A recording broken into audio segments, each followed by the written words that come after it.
I think there's no way that Andy Serkis didn't think about this when he was doing Gollum. Dude, never did it.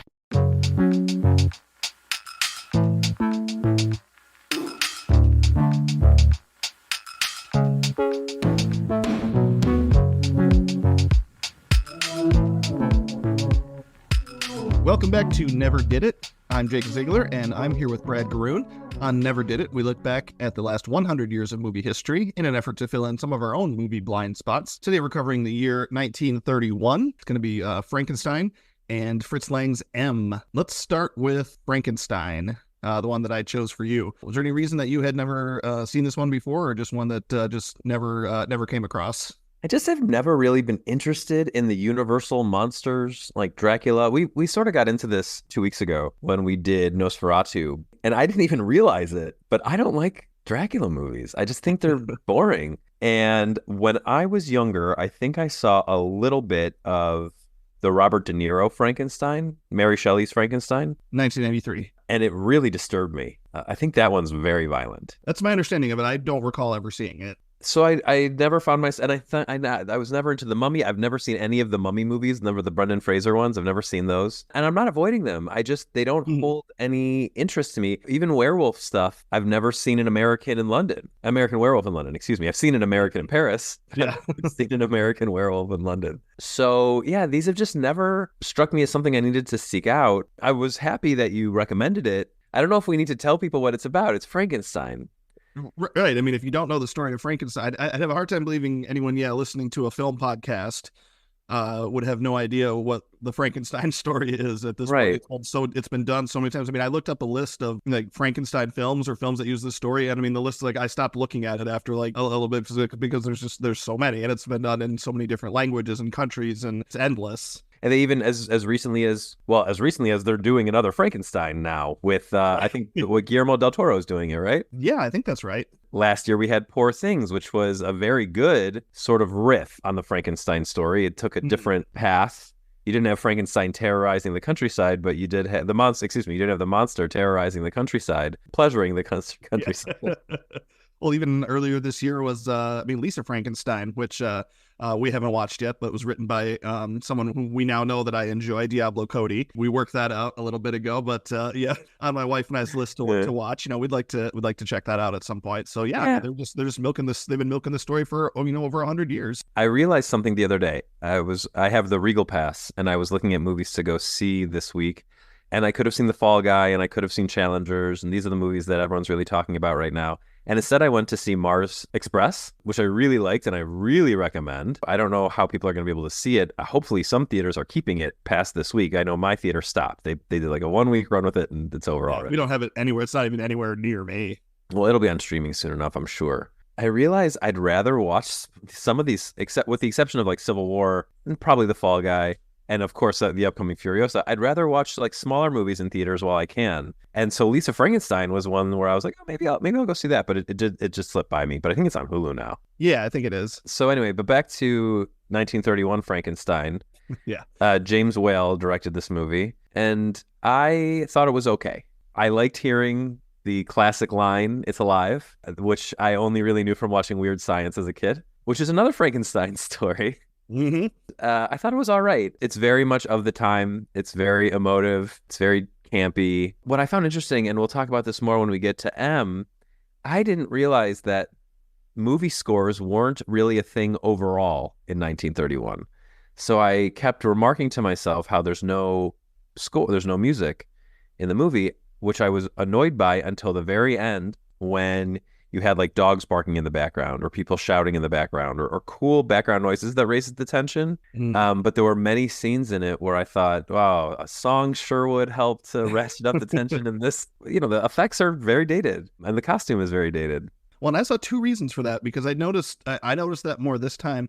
That was kind of strange for me, because honestly, the first time I watched this movie was only a couple of years ago. Jeff Richardson and I did a series together. He had suggested I watch some of these, and we had watched some of the Universal horror films. We did Frankenstein, and we'll talk about Bride of Frankenstein in a little bit, but we also had watched The Invisible Man, the other big James Whale film. So, but the last time I watched Frankenstein, I didn't have my hearing aids yet. So some of this stuff didn't notice as much. But this time when I watched, I was like, oh yeah, there's not any music happening here. And when I looked it up, I saw like two different explanations for that. And one of them was just that it was like during the Depression and like they just didn't have money for it. But then the other one I saw was that it was like a technical issue and they weren't able to like attach score to it. It was like that didn't seem right to me either. But I had seen both of those explanations and I wasn't quite sure which one held more water there. I guess you kind of have to go back and think about the fact that silent film scores were played live. Maybe they really couldn't. They like just couldn't attach a second track of sound in that way. I feel a little silly that we're doing a whole podcast on this movie and we don't know the true answer, but at least we have a couple explanations. Yeah, this is the very beginning of the Depression, so right. So that makes sense. It turned out to be a great time for me to watch this and to get introduced to Boris Karloff because I, at the same time, because of what we're reviewing next week, have been watching a lot of Peter Bogdanovich movies, and his first feature film is called Targets, starring Boris Karloff in one of Karloff's last appearances, basically playing himself under a different name, but playing a former, this movie came out in the 70s or maybe even the late 60s, and Karloff was obviously a big star in the 20s and 30s and 40s. So a guy whose career is winding down and how it's a bit of a I'll talk about it more next week. It's a bit of a No Country for Old Men story. But it was cool to be able to see Karloff as Frankenstein and then watch this movie Targets, where honestly, I don't think it's so good. But one of the interesting things about it is watching him sort of reckon with his career and not want to, and like come to the point where he's like, I've contributed what I contributed, and what I am able to contribute is no longer valuable. So in that regard, it was cool. And it just is a happenstance that we happen to be doing a Bogdanovich episode the week after Universal Monsters episode. Is very cool. But I didn't find Frankenstein all that engaging. It's fine. Like, I thought it was totally fine and a breezy way to pass 90 minutes. It's like 70, I think. Yeah, for sure. I don't know. It didn't click with me in a way where I was surprised that this movie spawned 4 sequels. James Whale only directed the second one. He just did Bride of Frankenstein, and then they kind of took on after that. I think there's 3 more after that, like official sequels of that era, right. And that, of course, it just spawned, as we said, numerous films. Why did we never get into why you recommended this movie in the first place? Because it's just so famous. I mean, it's the original Frankenstein film. Again, there's so many of them. As we talked about, I mean, even as recently, something that was as revered as Poor Things, that came out that was such a big deal, is directly traceable back to the Frankenstein story. So I just thought it was a cool thing to, historical thing to go back and see. And James Whale only has those really big 3 horror movies to check out, and I thought his contribution was significant enough to the early part of cinema and to the horror genre that it was worth checking out. Yeah, just with its reputation and just how it's stood the test of time. I definitely think it's one that everyone should check out, and also it's super short. Do you think it stood the test of time? Because one of the things I noticed was, in a way it did, and in a way it didn't. In the way that it did not is that a lot of the seams are showing, and we've talked about this for other old movies, where the editing seems a little off, or in this case, like the backgrounds, which in a lot of, like I watched Metropolis recently, a lot of older movies, and I say older, going as recently as the early 80s and a little bit since then, use matte paintings for complicated backgrounds. But this didn't. This used a curtain to represent, like the mountains of Transylvania or wherever they are. I don't know where this is meant to take place. Oh, thematically, the story-wise has stood up over time. I mean, not necessarily the film itself. I mean, yeah, you can tell it was made in 1931, and it's not the best made movie that exists, but just the story and the Frankenstein aura has survived to the point where that, like, nobody has to have even seen the movie to understand what you mean when you say Frankenstein or Frankenstein's monster. Right. That being said, if you look at Poor Things, the style does sort of carry over. Like one of the cool things that Yorgos Lanthimos did in Poor Things was create very obviously artificial backgrounds and settings for Bella Baxter to be going through. I'm sure that part of that is the very obviously artificial setting that Frankenstein and Bride of Frankenstein displayed. And yeah, okay, let's go into Bride of Frankenstein. If this were to come out today, this would have all been one movie. Oh, definitely. Because it picks up right where it left off. And the only thing is, so the movie came out 4 years later, half the cast is different. Right. Like the Burgermeister, who's in charge of the town, is played by a much thinner man. Dr. Frankenstein's wife is a different person. And then there's like new people magically in his employ who are a big part of the Bride of Frankenstein movie. I was kind of surprised to see that Bride of Frankenstein is the highest rated on Letterboxd Universal Monster movie. Mm-hmm. Alongside, I think, The Invisible Man. Invisible Man's awesome. I gotta check that out. I've only seen the Chevy Chase version. That's not the best one. Well, I wouldn't know. To me, it is. It's both the best and worst. I think as one piece, it's pretty interesting. And if you look at like Young Frankenstein, he took Mel Brooks took both movies and made them into one spoof, right? Because the Gene Hackman character is in the Bride of Frankenstein. That part is what I like that the best of everything in the two movies. I like the blind man and Frankenstein in the house the best. I just find, and this is my issue, I guess, I find everything regarding Dr. Frankenstein to be like, this movie was written on the back of a napkin. Not very deep. It's not very deep. I mean, at the very least, so this is why. So the story of Frankenstein and the Bride of Frankenstein is Dr. Frankenstein is a complete narcissist. He wants to be God, which had to have been at least kind of controversial in 1931. The way that it was absolutely was. Yeah. He's talking about how now he knows what God feels like. It's pretty wild language. And then the Frankenstein monster runs amok, kills a little girl. The town goes crazy. They think they've killed him. Accidentally, of course, he didn't mean to. He's playing and she dies. She drowns. Again, quite violent though for also very controversial. A lot of censor boards wanted to have that scene cut, and it was definitely controversial. I didn't like it. I was very upset. It's upsetting. It absolutely is upsetting. Yes. Oh, the guy who plays her father changes between one movie and the next. Yeah. So he's killed by a mob. Dr. Frankenstein is badly injured in the attack and the riot. And then it turns out right away in Bride of Frankenstein, whoops, he's not dead. He's just in this lake underneath the castle, and he ends up killing the two people who come looking to make sure. It's a great Friday the 13th style, he's back right away kind of thing. Jason Voorhees, in a sense, is like a haunted version of Frankenstein too. Definitely. Yeah. Big lumbering. Yeah. The most important thing is that Dr. Frankenstein is now mortified about what he did, and he'll never do it again. And then this other doctor shows up and convinces him to do it again right away. Yeah. It's a doctor from his past. The doctor from his past. I had to look up. I'm like, is this? I'm always on the lookout for this because that doctor was wearing a skull cap. So I was like, ugh, is this an anti-Semitic thing? But then he stops wearing it halfway through, and it's clearly not meant to be a Jewish thing, which is good. Yeah. But he's the villain, and he wants to make a female version, and he even convinces the monster that it's a good idea. What I loved about it is at the end of the movie, it's the Frankenstein monster who's like, oops, we screwed up. I have to destroy all of this. So that's cool. I just find the whole thing not that engaging in terms of pacing. Mixed feelings, but I did like the ending a lot. What do you think about all this? I think they're really cool. I think the second one, I really like Bride of Frankenstein a lot. I think the set design is awesome. I think the whole thing looks really, really cool. And as you mentioned in Young Frankenstein, Mel Brooks didn't just mimic the set design from Frankenstein. He actually found the sets from Bride of Frankenstein, and he's using the actual sets from those, which I think is super, super cool. And I love Young Frankenstein too. I think Young Frankenstein is wonderful. So I'll just say, I also think Young Frankenstein is it's not my favorite Mel Brooks movie. Not my favorite, but it's probably top 3 or 4 for me. It's just below my favorites. It's a lot of people's favorite. It is a lot of people's favorites. I probably like the producers more. I definitely like the producers more. I like Blazing Saddles more. I like Spaceballs more. I like History of the World more. Those all would be pretty close.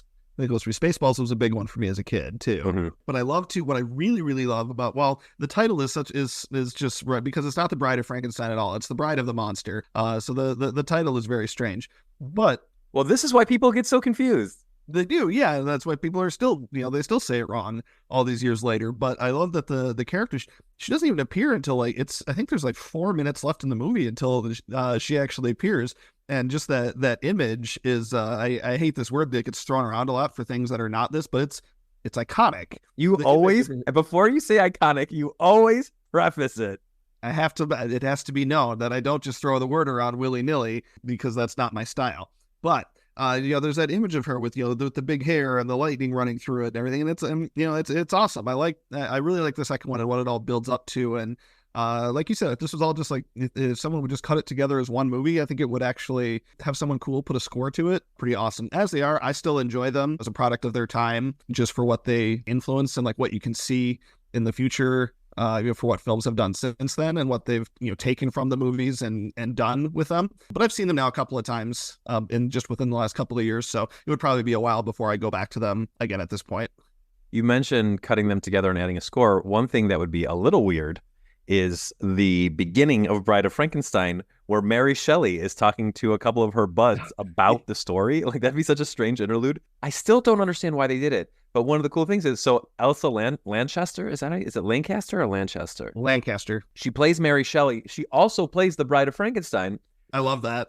I thought it was great that she showed. First off, I love her. One of my favorite movies is Witness for the Prosecution, and she is incredible in that movie. She was married to Charles Laughton. Oh, Which is interesting because Charles Laughton was gay. She shows up here and she does a good job in her 5 total minutes of screen time between the two characters. But the one thing that would hold back cutting the two movies together, I guess you could crop that out.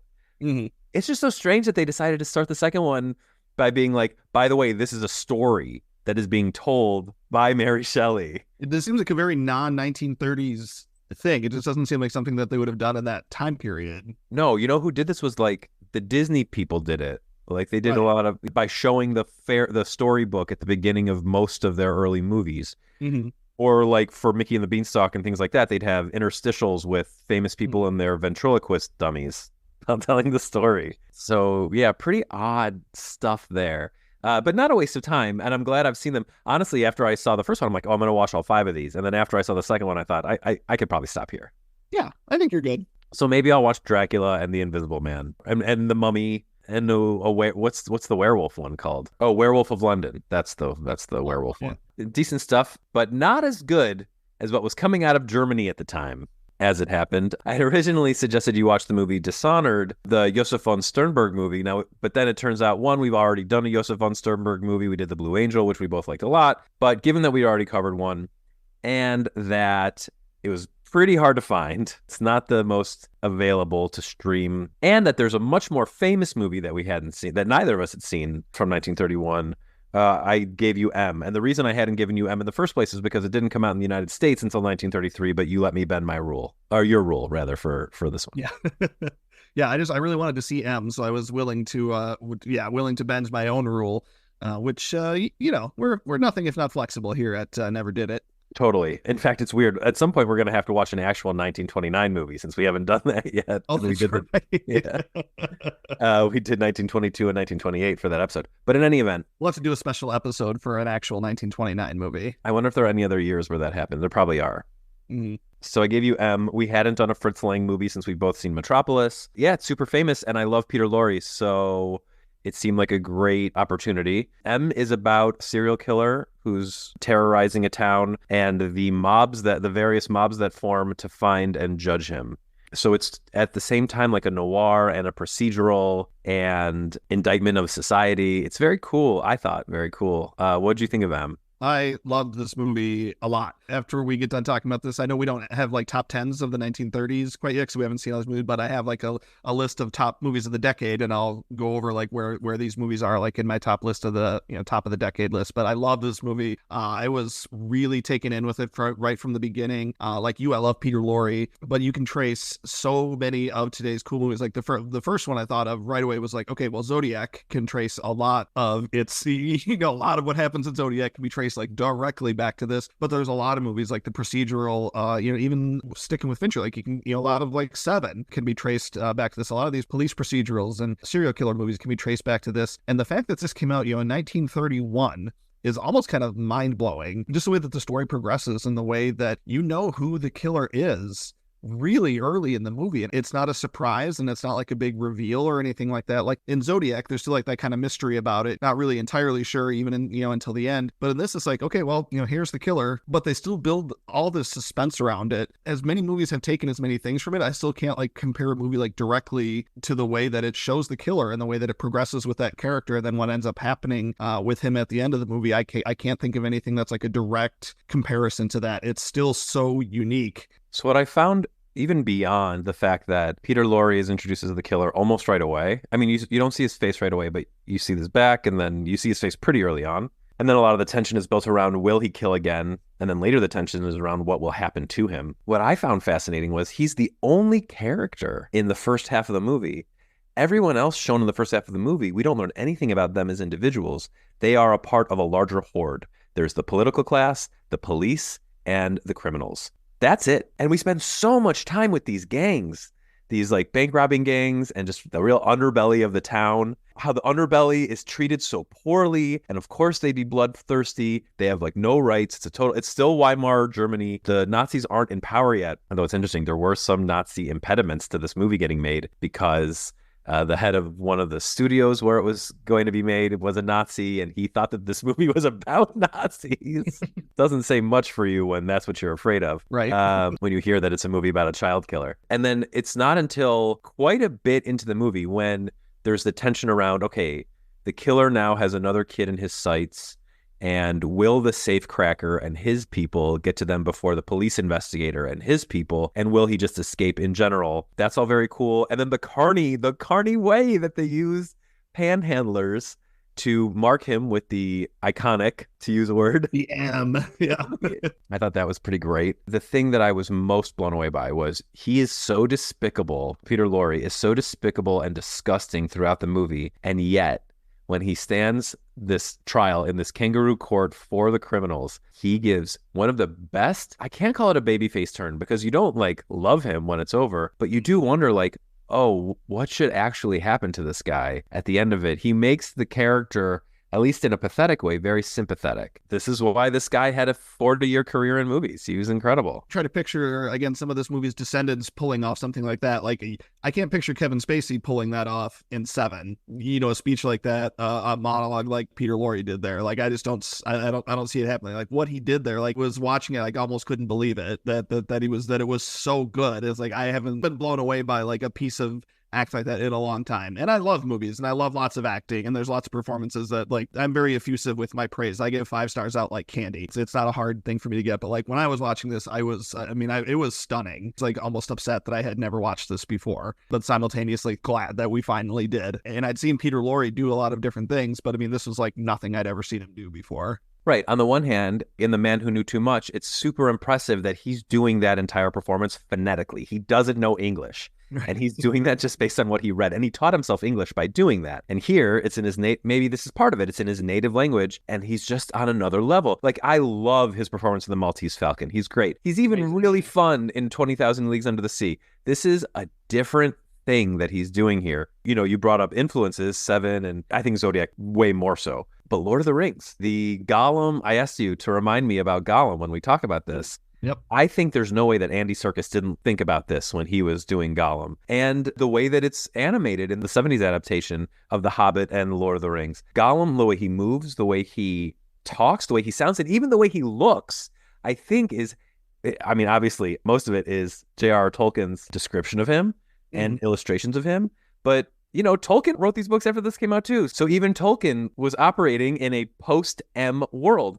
And I have to wonder if this wasn't a huge influence on that character entirely. The way that he curls up as he's pleading his case and talking about his illness and talking about like the compulsion to kill and why he has to do it and why like murdering him is wrong and getting him just away from society would be the right way to go. It's Gollum. That's all I could see. I wouldn't have made that connection just because I'm not as much of a Tolkien Lord of the Rings guy, but now that you say that, I definitely see it. A couple interesting tidbits about some of the actors in this film. So this is a Weimar era film, which means my interest in who became a Nazi is always piqued. And it's like half and half. The person I was most interested in was the guy who played Franz, and I was most interested in him. He was the guy who gets caught after they get Peter Lorre, after the criminals get him. One guy is left behind, and he's like this kooky bank robber type. But he does not like murder, and he doesn't want to be associated with murder. Yep. The thing I liked about him most was he had a really killer cardigan on, and that I really want.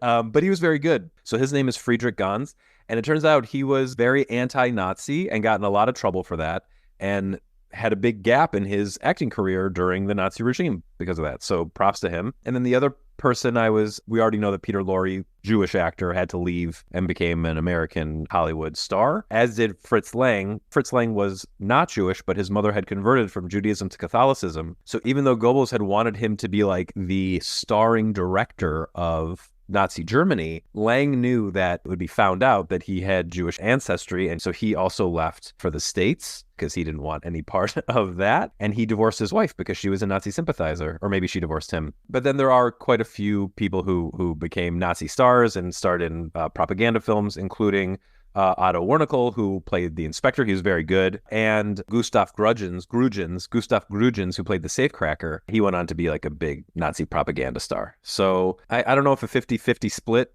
in a movie from this time is a good split or a bad one, but it's always quite comforting to know that there were people who sacrificed a lucrative career because they knew what was happening was wrong. Agree. And this is one of the best movies of the 30s. I mean, hands down.